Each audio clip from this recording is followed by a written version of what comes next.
Halo tetangga, di Karya Wisata Gelar Alam episode sebelumnya, kita udah home tour ke rumah Kang Yoyo yang unik banget.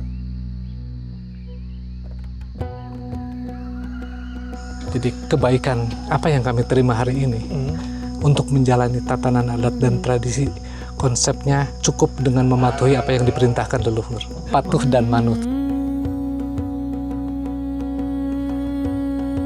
Sekarang kita mau ajak kalian keliling kawasan Gelar Alam yang punya keunikannya sendiri. Kasebon Gelar Alam adalah kampung adat Sunda yang ada di Sukabumi, Jawa Barat. Walau termasuk kampung adat, kehidupan masyarakat Gelar Alam tidak menutup diri nih sama kemajuan zaman. Mulai dari usaha kemandirian pangan, mandiri energi pakai sumber daya alam, dan masih banyak filosofi hidup yang bisa jadi pelajaran buat kita yang hidup di zaman modern sekarang. Langsung aja kita karya wisata ke Gelar Alam, yuk!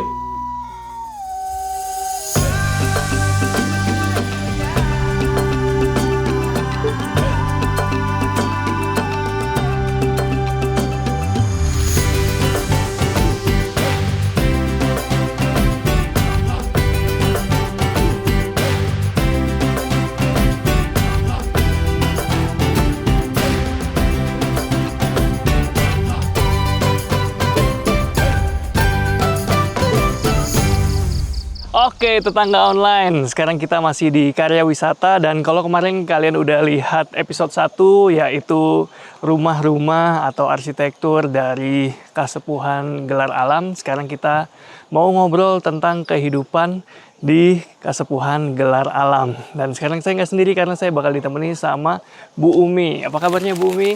Baik. Oh mantap, Bu Umi makasih nih udah menerima kami semua dan udah ngajak keliling serta ngasih informasi buat kami. Oke. Dan sekarang kami mau informasinya disebarluaskan lewat channel kita nih Bu Umi nih. Boleh Bu ya? Kita silakan. mau tanya-tanya soal kehidupan di Kasepuhan Gelar Alam ini. Silakan. Nah, terutama yang saya heran nih Bu, semalam saya udah sempat nginep di sini. Saya pikir, listrik mungkin hanya malam hari kalaupun ada kan ternyata ada listrik dan tadi subuh masih nyala listrik. Karena setahu saya biasanya katakanlah daerah terpencil gitu ya, remote area, listriknya paling lama hanya 12 jam. Ketika ada matahari listrik mati. Nah, kalau di sini saya lihat sampai saat ini bahkan masih menyala nih Bu. Betul. Nah, gimana nih Bu kehidupan di Kasepuhan Gelar Alam yang konon kabarnya udah ada sejak abad ke-14 mungkin? Sebenarnya kalau kita ngomong listrik masa sekarang itu kan menjadi kebutuhan pokok juga. Oke. Bagi seluruh umat manusia nampaknya. Nah, tidak terkecuali dengan Kasepuhan Gelar Alam. Sebenarnya pada masa itu Abah berinisiasi untuk bagaimana supaya kita tuh juga boleh memiliki penerangan dalam hal ini listrik, tetapi ada hal-hal yang memang kita tetap sesuaikan dengan aturan adat. Oke. Jadi kalau listrik yang kita punya kita bangun sendiri pada tahun 96 dibantu oleh kedutaan Jepang pada waktu itu.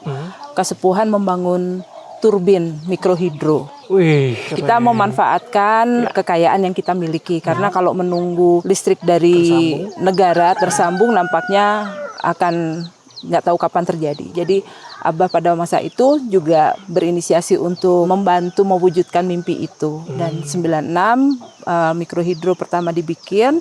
Dan salah satunya ini mungkin dilihat ada aliran air yang ini sebenarnya dari sumbernya dari dalam hutan. Sekarang alirannya sudah lebih diperbaiki supaya listrik yang dihasilkan juga lebih stabil.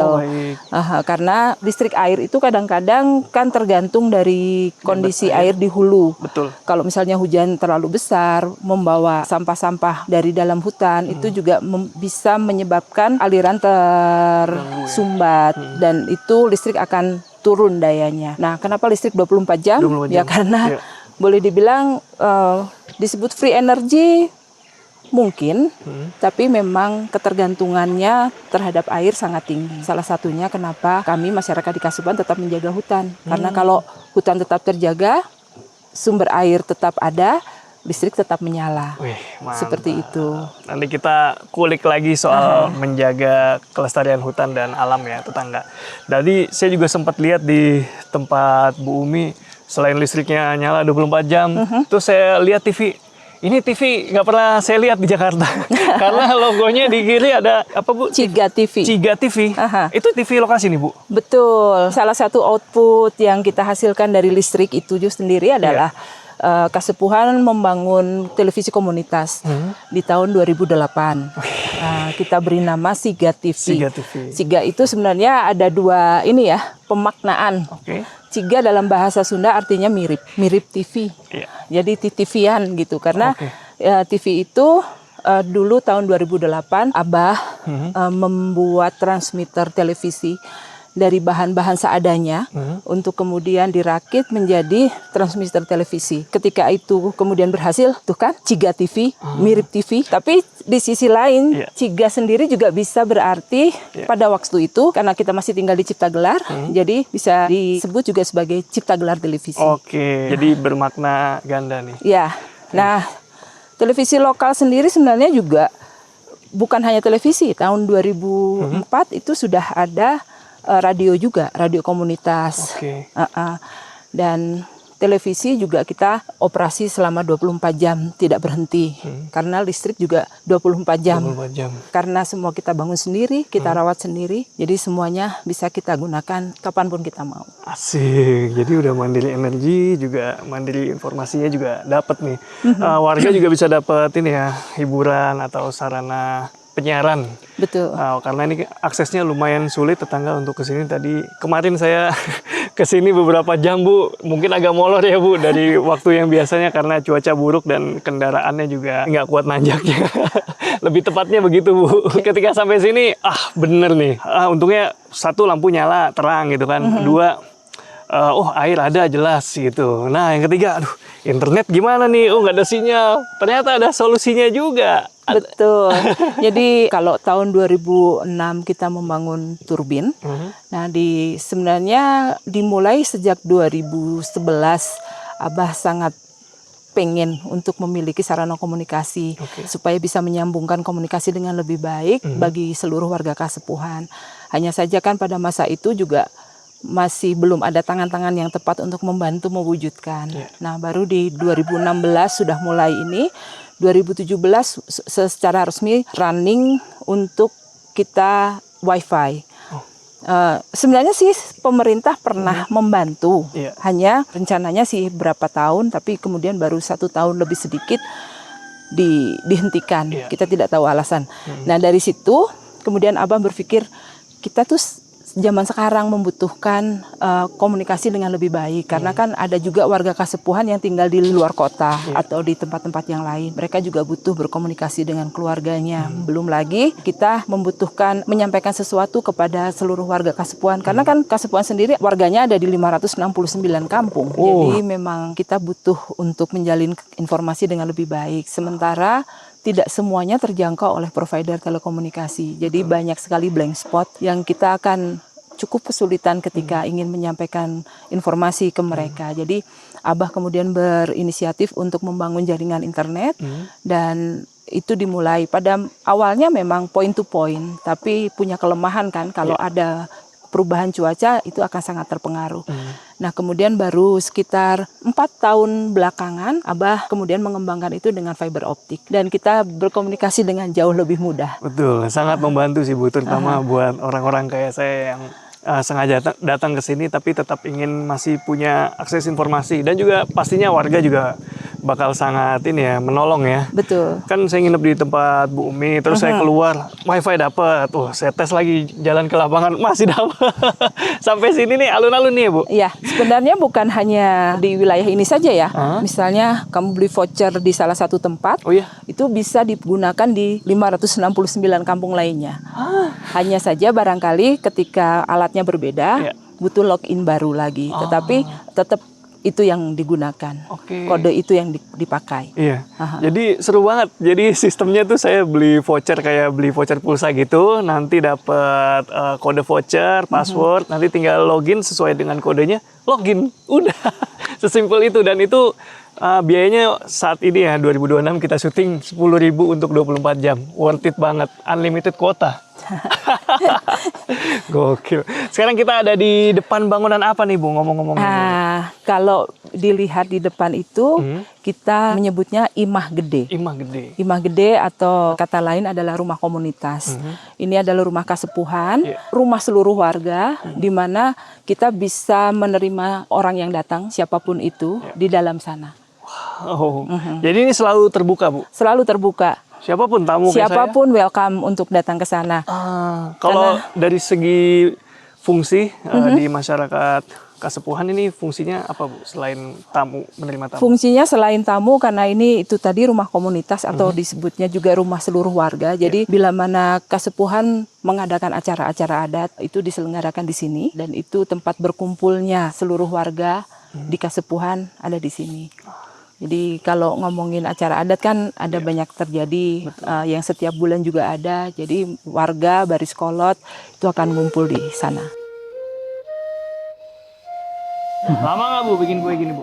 Lama, pasti sehari lah. Sehari jadi? Iya, tergantung banyak sedikitnya sih. Berapa porsi nih kira-kira? Kecil-kecil kan kue jadi seperti kue nastar. Oke. Oh, ini spesial bikin kue. Ya, tapi dibantuin, siapa aja yang bantuin. Iya, ini spesialis bikin kue. Ngomong ini bisa aja ibu-ibu ambil wadahnya sesuai sama orangnya.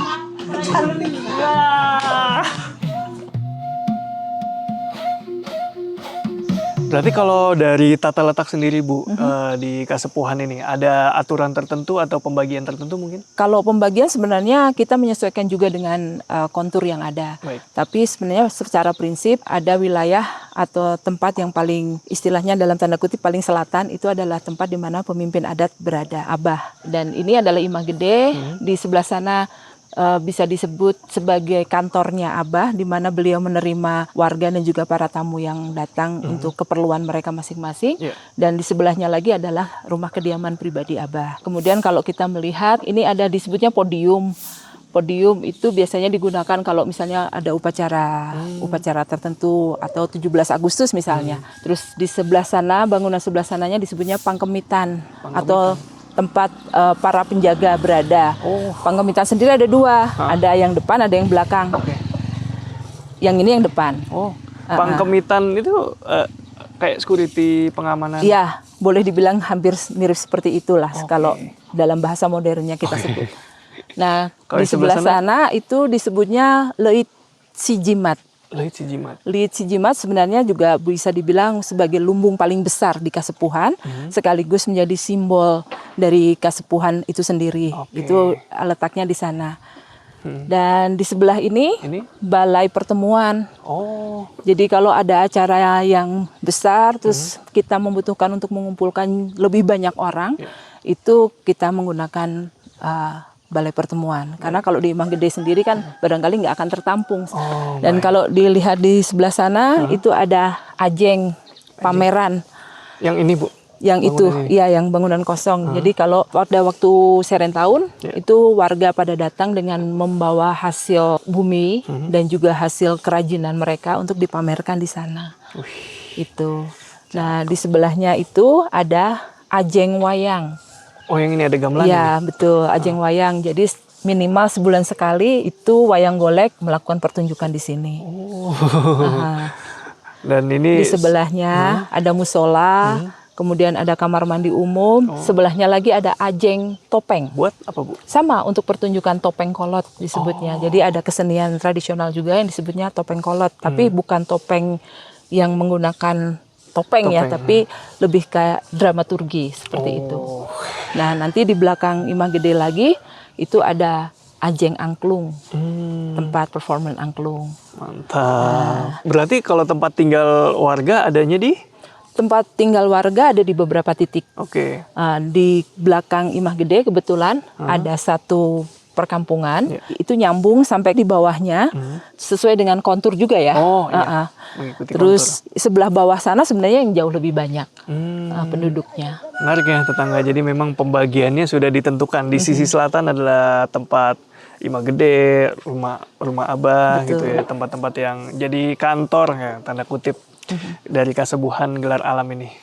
Sementara rumah-rumah nanti kita lihat ada di sebelah sana, terus sawah-sawah juga saya lihat ada di bawah-bawahnya ya Bu ya? Iya, jadi kalau di sini semuanya juga terkelompok. Jadi untuk pemukiman warga ada di sebelah mana, kemudian lumbung juga terkelompok. Ada satu lokasi khusus yang memang dipakai untuk lumbung padi semuanya. Oh, memang dibagi seperti itu Bu? Betul. Terus kandang, area kandang nanti ada sendiri kandang. Oh, kenapa, jadi Bu? tidak Kenapa? menyatu dengan rumah warga, tapi kandang ya sesuai dengan kumpulannya lah ya. Kalau kambing dengan kambing lagi. Kecuali ayam ya. Kalau ayam biasanya memang ada di lebih dekat dengan rumah. Bisa di pekarangan, Betul. bisa di halaman. Nah, saya juga pernah dengar katanya di Gelar Alam sendiri ada pembagian hutan gitu Bu. Betul. Nah itu kayak gimana tuh Bu, pembagian hutan Bu? Ya kita sebenarnya karena ada aturan yang dari dulu kita pegang dan sampai hari ini, salah satunya adalah itu cara leluhur dengan bijak untuk mengkonservasi alam itu sendiri ya. Jadi kalau sampai hari ini kita mengenal ada 3 pembagian. Ada namanya hutan tutupan, ada hutan titipan, dan juga hutan garapan.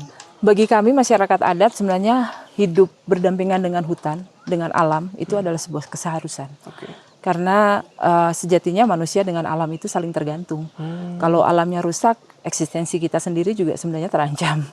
Jadi itu terlepas dari banyak hal lagi ya. Misalnya dengan hutan tetap terjaga baik, kita punya air dengan baik, kita juga punya listrik, kita bisa melakukan lebih banyak hal lagi untuk hal-hal yang kita butuhkan lah. Nah, tetapi kalau misalnya hutan rusak, ada banyak hal yang kemudian secara esensi juga hilang dari masyarakat itu sendiri. Sederhananya di beberapa upacara kita membutuhkan sesuatu yang kita ambil dari dalam hutan. Kalau hutan sudah tidak eksis kan tidak ada lagi itu. Itu. Berarti erat kaitannya dengan keberlanjutan masyarakat adat Betul. ya Bu? Wah, mantap ya tetangga. Jadi dengan kelestarian hutan masyarakat juga lebih terjamin nih. Nah tadi kita udah ngomong soal ini Bu, soal kemandirian energi udah. Nah, menurut saya kalau untuk survive manusia itu harus mandiri energi, mandiri pangan. Nah kalau mandiri pangan sendiri di Kasepuhan gimana nih Bu?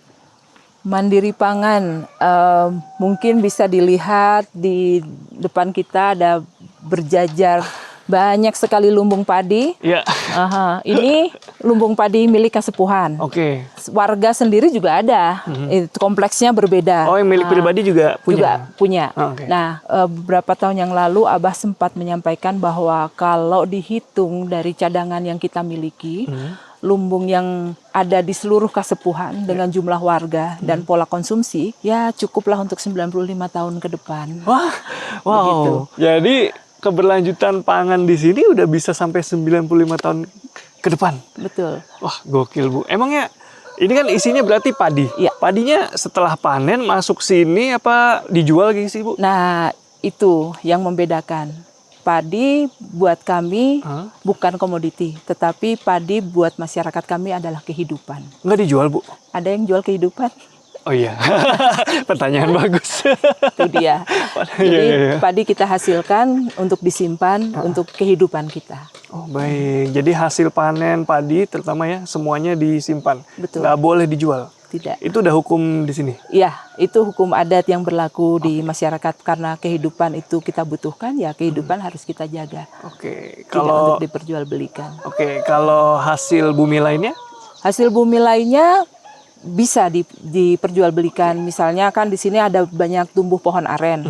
Masyarakat biasa menyadap untuk kemudian diolah menjadi gula. Atau misalnya orang yang rajin nanam sayur, jumlahnya banyak, itu bisa juga diperjualbelikan. Atau pelihara ikan, ayam, kambing, itu boleh. Oke, berarti yang dilarang padi spesifik ya. Dan ini saya lihat ada kira-kira berapa nih Bu? Kalau yang di punya Kasepuhan aja pernah? Punya Kasepuhan yang di sini saja itu hampir 70. Oke. Yang di sini tempat ini. saja. Di kampung-kampung lainnya kan juga ada lumbung milik Kasepuhan sebenarnya. Jadi dipergunakan untuk kepentingan hal-hal yang ini, kalau dibutuhkan dari lumbung Kasepuhan juga bisa mengambil dari sana. Menarik ya. Jadi kalau 95 tahun. Memangnya berapa Bu jumlah keluarga di sini atau jumlah masyarakat? Jumlah warga di Kasepuhan jiwanya kurang lebih sekitar antara 35 sampai 40 ribu jiwa. Tapi kan masing-masing rumah atau rumah tangga itu bisa memiliki paling sedikitnya itu 1 lumbung padi. 2 itu biasa. Rata-rata. Wah. Jadi Wow. Jadi soal makan udah nggak usah pusing di sini. nggak usah pusing. Asal rajin aja. Asal rajin aja. Jos, terus kan kita mau lihat nih Bu, leitnya nih, konsep leit. Ini kan bangunan dari alam semua ya, pakai Betul. kayu, bambu. Terus di Betul. depannya saya lihat ada tahun-tahunnya ditulis. Ini Iya. artinya apa Bu? Ini tahun pembuatan. Oh, oke. Sebenarnya ada yang paling tua, ada di sebelah sini nih. Iya. Kalau mau lihat dari tahun 1838. Di dalamnya masih ada padi yang umurnya ratusan tahun. Karena sebenarnya kalau kita di sini konsep kehidupan juga untuk segala sesuatunya itu nggak boleh sampai habis sama sekali baru diisi. Oke. Termasuk demikian juga untuk lumbung padi. Jadi lumbung padi jadi belum sempat habis. Setiap tahun kan kita isi. Bisa dibayangkan kenapa ada begitu banyaknya lumbung padi karena ini belum sempat. Jangankan ngabisin yang ini. Iya. Ini belum sempat habis juga kita harus bikin lagi yang baru. Sudah ada yang baru lagi. Sudah ada tumpukan lainnya. Wah, mantep ini ya. Dari 1838 dan ini dari bambu dan sampai apa ini? Ini dari bambu. Ini kalau dipegang kan padat sekali ya. Iya. Ini artinya isinya penuh ini. Oh, iya ya. Sampai atas nih. Betul, sampai atas, Karena sampai dia ke numpuknya sana. ke bawah kan. Pintunya dari sini ya Bu? Iya, pintunya dari atas. Keren ya tetangga. Saya amazed banget Ibu dengan jumlah warga yang puluhan ribu, tapi masih bisa mandiri pangan dan juga energi nih.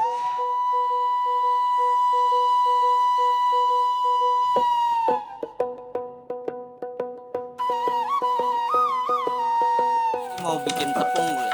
Apa mau bikin apa?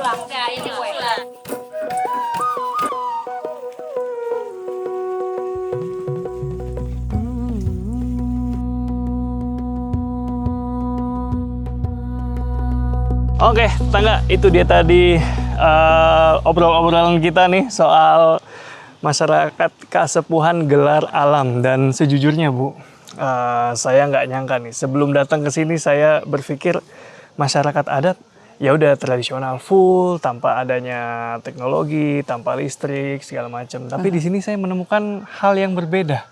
Gimana tuh Bu, masyarakat Kasepuhan nyikapinya nih? Kalau buat kami sebenarnya kemajuan teknologi itu boleh dipakai dalam tanda kutip sejauh tidak bertentangan dengan tata nilai tradisi. Oh, baik. Jadi listrik kita pakai, tapi ada beberapa tempat yang memang tidak seharusnya diterangi oleh listrik, ya kita tidak pakai itu. Jadi kita masih itu.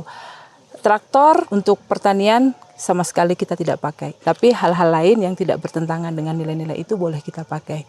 Karena buat kami ada yang disebutnya filosofi mengatakan bahwa kudu bisa ngigelan zaman, tapi ulah kabawa ku zaman. Artinya apa Bu? Harus bisa menyeimbangkan dengan kemajuan atau perkembangan zaman, tetapi kita tidak boleh terlarut lebur di dalamnya. Wih, luar biasa. Cocok banget ya buat penutup episode kali ini. Makasih banyak nih Bu Umi. Sama-sama. Udah ngejelasin tentang masyarakat adat Kasepuhan Gelar Alam. Dan buat tetangga online, saya pengen tahu nih apa pendapat kalian. Silahkan tulis di kolom komentar ya. Segitu dulu, Rizky Abadi pamit undur diri sebagai menginspirasi. Ciao!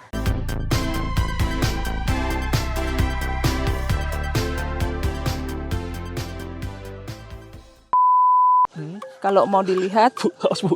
Aduh, saya kurang amalan nih. Jeblos. ilmu meringankan tubuhnya kurang. Karya wisata Gelar Alam, Bogos! Enggak lawan.